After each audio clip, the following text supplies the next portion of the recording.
When a superpower is hit but doesn't hit back immediately, everyone watches, waiting, anticipating either escalation or collapse. Putin hasn't spoken yet, but history tells us he doesn't usually stay quiet for long. The last time Russia's prestige took a hit like this, it responded swiftly and aggressively. But this wound isn't just tactical, it's symbolic.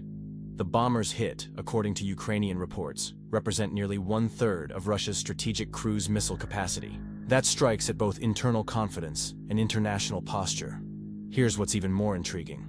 Zelensky made it clear. The United States didn't participate. No coordination, no prior support. He called it a pure Ukrainian victory, a direct jab at the skepticism voiced by Donald Trump and others who once claimed Ukraine had no more cards left to play. And maybe that's the real strategic play. The operation wasn't just aimed at Moscow. It was also a message to the West. We're not alone.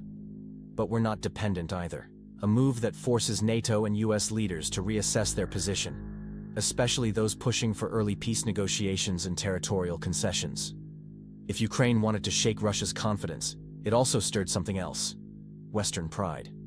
Because while Moscow processes the humiliation, London is already preparing for confrontation. British Prime Minister Keir Starmer didn't mince words. We are ready for war. And it wasn't metaphorical. The UK is ramping up its military spending, pledging over 2.5% of GDP, above NATO's baseline requirement. A clear message, and the enemy is named Russia. Alongside that, Britain is expanding its nuclear submarine fleet, investing in warheads, long-range artillery, and nuclear-capable aircraft. Their goal: a fully integrated combat machine, powered by drones, AI, and human intelligence. Europe isn't just supporting Ukraine anymore, it's rearming itself. And not out of generosity but fear of what's next. Meanwhile, in Poland, the winds shift. A new president, a nationalist and Eurosceptic, takes office. His slogan: Poland first. That may undermine one of Ukraine's most critical support routes, through Poland, which has been a corridor for arms and refugees since the war began. We now face a paradox. Some European powers ramp up militarization, while others pull back diplomatically. This is no longer a regional war. It's a geopolitical mirror, exposing fractures within the West itself. And amidst this, we arrive in Turkey, where a new round of peace talks unfolds. Russia presents its preconditions for a ceasefire. Ukraine rejects nearly all of them. Russia demands recognition of its control over 20% of Ukrainian territory: Crimea, Donetsk, Lugansk, Zaporizhzhia, and Kherson. It calls for Zelensky's removal from power, the end of Western weapons and intelligence support, and a permanent block on Ukraine joining NATO. These terms, in practice, dissolve Ukrainian sovereignty. Kyiv responds predictably: a symbolic ceasefire offer, but no territorial concessions. The war remains very much alive. And now, more than ever, the war also lives in the realm of narrative. Because this was more than just a military strike. It was a shift in perception, a demonstration that in modern warfare, power isn't just about tanks and missiles. It's about algorithms, stealth, and the ability to redefine the battlefield itself.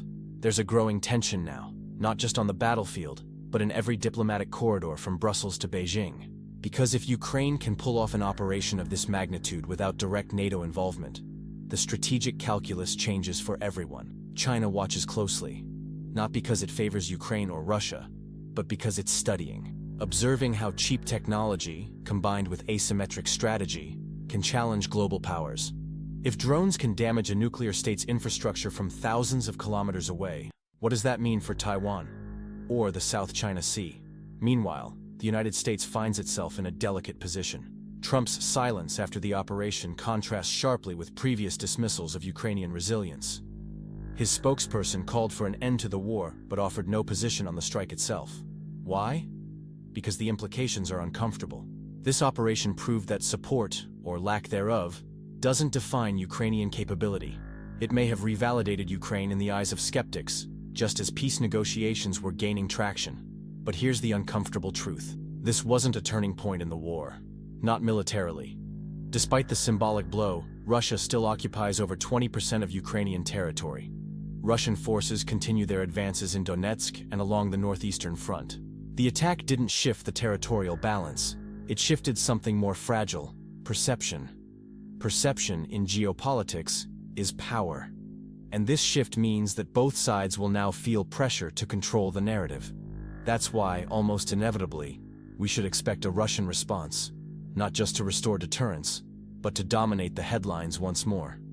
The stakes are now higher than ever, because we're entering a phase where escalation becomes harder to contain, when symbolic victories trigger very real counterattacks, when pride weighs heavier than strategy.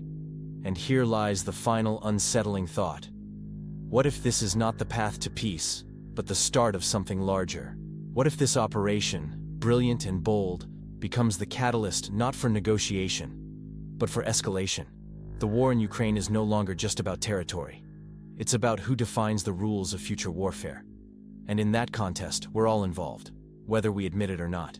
So now, we face a crossroads.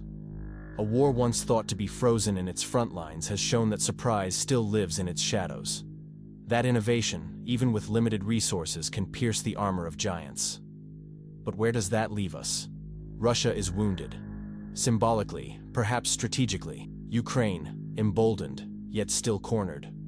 The West, watching, divided between support and caution. And beyond them, powers like China, Iran, and North Korea are taking notes, learning, preparing. We're witnessing more than a battle. We're witnessing the redefinition of warfare itself. And perhaps the most dangerous part is this: the line between deterrence and provocation has never been thinner. So what happens next? Will Putin be forced to the negotiating table? Or will he double down, escalating the conflict into something far more unpredictable? And what about us? The observers, the analysts, the citizens of a world that grows more unstable with every drone launched and every message left unanswered. If you've made it this far, let me ask you something simple, but vital. Do you believe this was a turning point, or the beginning of something far more dangerous? Let me know in the comments. I want to hear your thoughts. And if you want to keep following stories that go beyond the headlines, where strategy, power, and history collide, subscribe to the channel, leave a like, and share this with someone who needs to understand what's really happening. Because in this world of noise and distraction, clarity is resistance.